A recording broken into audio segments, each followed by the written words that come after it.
Sust i november røyntarkortet vid nutja Mazda 6 vid fransko myara havstrondena. Saman vi ombån fra Mazda Motor Danmark og skandinaviskon motorjournaliston høtte vi høvi at røyntarkortet nutja Mazda 6 i 2 dager. Fløye var ur Kastrup bøynløys til Nis og i Storfraklandet. Her en hauper av nutjon Mazda 6 og i imiskon utgaven boja i etter av røyntarkortet.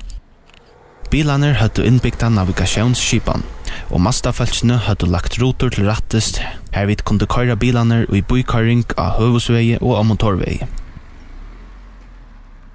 Løyen Jack tjøk noen filmsbøyen Cannes, som særlig kjentur for sine altkjøa filmsfestivaler, og søyan til feriebøyen Saint-Tropez. Her ferialeie giste av en luksushotellet.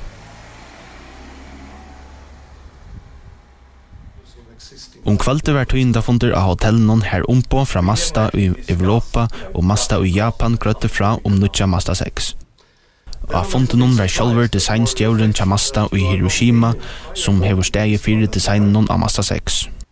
Mazda 6 var gjørter som sedan, hatchback og som stationcar.